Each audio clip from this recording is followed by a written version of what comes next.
Привет, дорогие друзья, с вами канал Рисовый борщ. Сегодня мы собираемся поехать в Далат. Я планирую показать вам виды Далата и всякие особенности кухни в Далате. Но для этого нам понадобится транспорт, и поэтому я приехал к своему другу Александру. Сань, привет. Вот. Я поменяю вот это чудо японской промышленности на вот это вот. Она будет побольше, покруче. И с музычкой. Да, и с музычкой. А Саня спонсор всей этой поездки. Что спасибо тебе, Саня. Давай пару слов в напутствие. Я Ладно. к такому не готов. Ладно, вот он с утра уже квас попивает.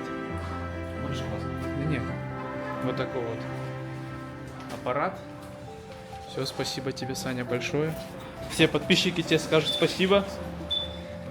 Ехать нам до Далата нужно было 140 километров. По вьетнамским дорогам это плюс-минус 3 часа. Тем более мы еще ехали в гору. Трасса была вот всего 2 полосы. Мы проезжали через рисовые поля, потихоньку поднимаясь на сопку. Через каждые 500 метров высоты менялась температура воздуха. Воздух становился прохладнее и намного свежее. Когда мы выезжали из Нячанга, температура воздуха показывала 32 градуса тепла. А когда мы уже прибывали в Далат, температура была уже 24 градуса. Помимо температуры менялась еще и природа. Появлялись хвойные деревья, их становилось все больше и больше. Горные речки с холодной чистой водой. И вы поймете, что вы уже близко с Далатом, если перед глазами начнут появляться теплицы. Далат знаменит своими свежими овощами и клубникой. Ребята, я еще в пути проезжал мимо вот этой вышки и не мог вам не остановиться и не показать виды отсюда. Вы смотрите, как красиво! Красота!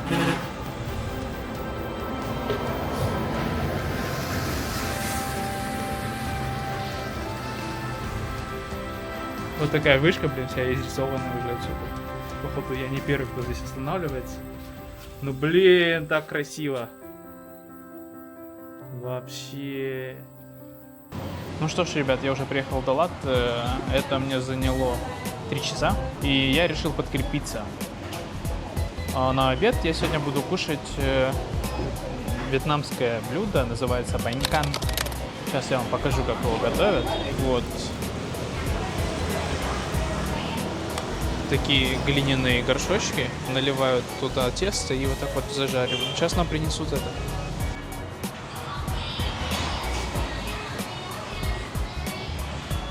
Горячий пар еще идет, видите? Специи, как и везде. Перец, рыбный соус. Ой, еще что-то интересное. Это что-то... это молотый орех. Начнем с кальмарчика. Вот кальмарчик, вот это вот соус. Вместе с соусом. И вот манго. Это зеленый манго, он кисловатый немножко. И вот так вот.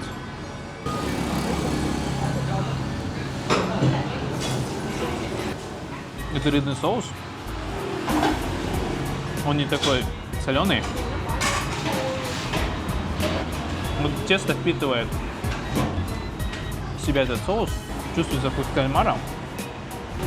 Давайте попробуем еще с яйцом и говядиной. Также без манго хочу попробовать.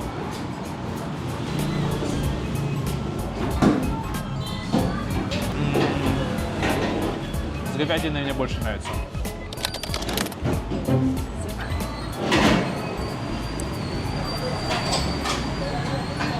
Вот еще вот соус подается с котлеткой, что такое. Наверное, из свинины.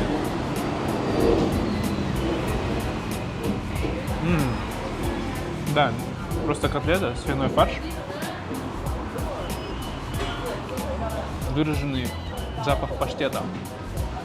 Прям вьетнамского паштета, если вы пробовали, консервированного такого. Прям им отдает. Приятного аппетита. Ну все, я пообедал, а теперь едем в отель. Это, наверное, самое красивое, что есть в этом отеле, это вид. Ну, если не считать вот этого работягу, который там что-то садит. Я думаю, они будут делать здесь красивый садик. Ну а почему это, по моему мнению, самый лучший вид? Сейчас посмотрим комнату, и вы все поймете.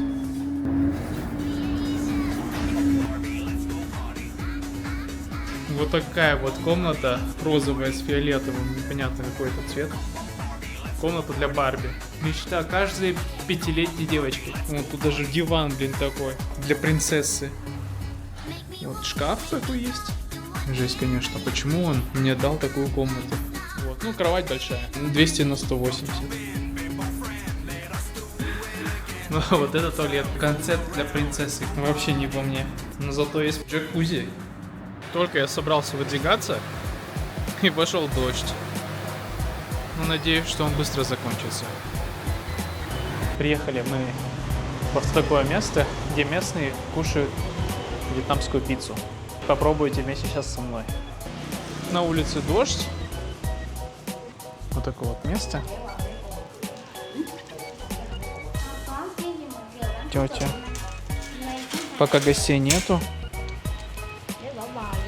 Вот так вот делают вьетнамскую пиццу на рисовую бумагу. Сначала яйцо, потом вот лук с маслом и сыр. И вот так вот жарят.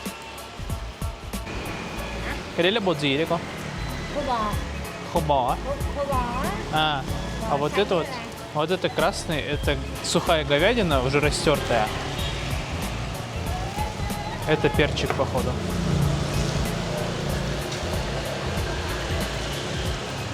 Вот один уже готов. Каманку вот сразу горяченький здесь на столе.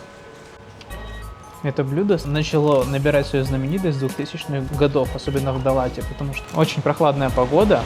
Местные вьетнамцы начали апгрейдить это блюдо, то есть добавлять все вот наверх, всякую начинку. Вот так вот разрезается, потом макается в какой-нибудь соус и кушается. Вот видите, он похож на кусочек пиццы. Приятного аппетита.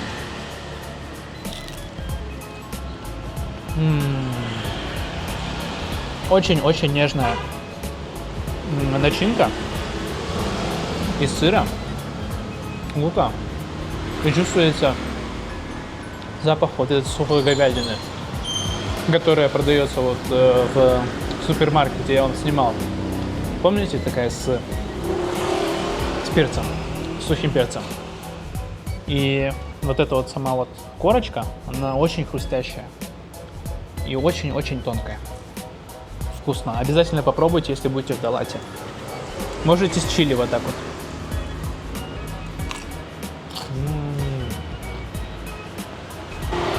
Еще раз спасибо тете огромное, потому что было очень вкусно. Вот запоминайте. Напротив Далат Second Hand. Вот такое вот место.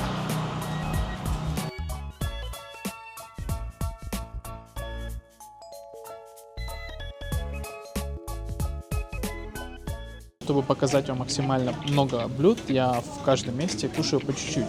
Вот мы приехали еще в одно место, нам принесли, это яйца. Я думаю, это простые яйца. Яйца, но они недоваренные. Внутри еще желток. Вот это какой-то соус к ним. Мы хотели йогурта еще покушать. И нам вот принесли йогурт и говорят, выбирайте сами, какой хотите. Вот, это походу, это со вкусом клубники. Это с листьями, с какими-то листьями непонятными. Это маракуйя. Это с сыром. Это с каким-то картофелем. Картофель таро, наверное. Таро. Это зеленый чай.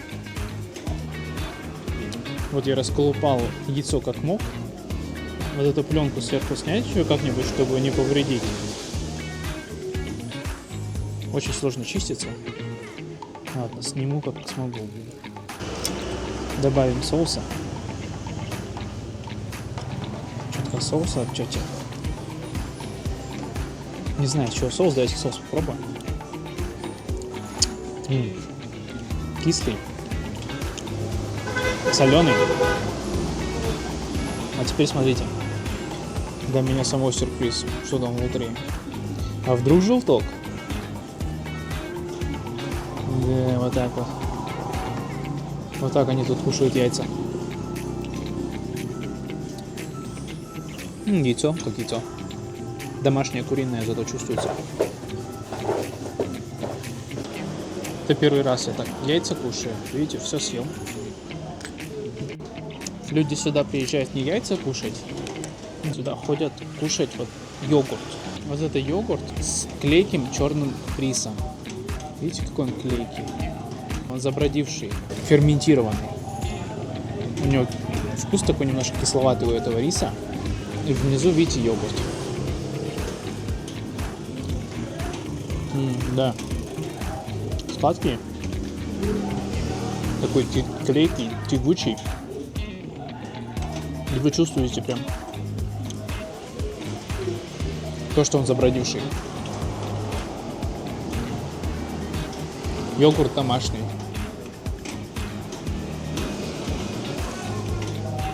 Сказка. Йогурт очень вкусный. Вот этот таксист, который уезжает, ему, наверное, лет 50 уже. Он просто приехал средь бела дня, сел вот, съел йогурт, 2 йогурта, выкурил сигарету и уехал. Вот во Вьетнаме совсем другой вайб, да? А время сейчас 3 часа дня. Как бы работать надо, а он вот йогурты кушает, сидит. Вообще на расслабоне просто люди.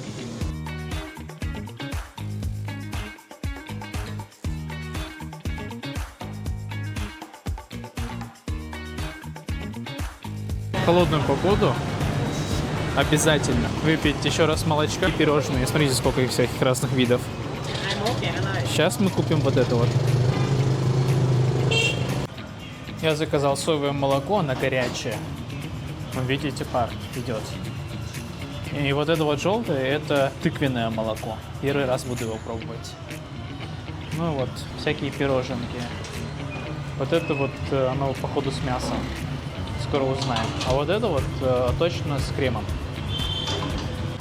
Начнем с моего любимого пирожного. Я постоянно его ем здесь, когда приезжаю в Далат. Это вот по-вьетнамски называется баньсу. Баньсу. Смотрите, сколько тут крема. О, видали?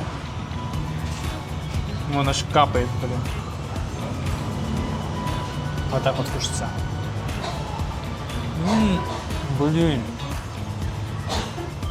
Испачкался.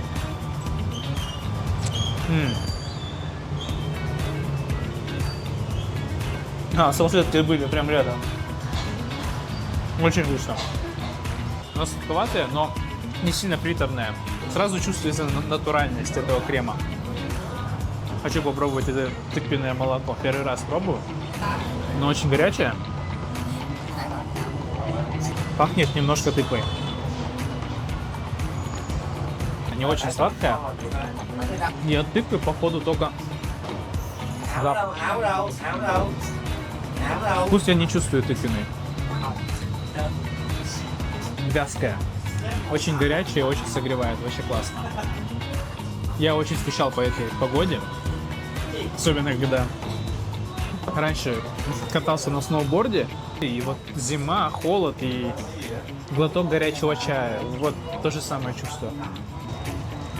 А это соевое молоко. Оно здесь тоже не очень сладкое. Очень вкусно. Давайте посмотрим, что здесь. Смотри, ну тут я тут не вижу никакой начинки. Просто... здесь вот, видите? Горох этот есть. Желтый.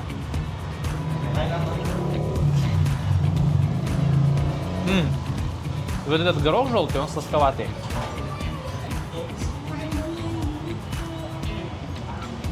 Вот, как я говорил, здесь, видите, здесь... Что это? Я вижу грибы вот эти вот черные и...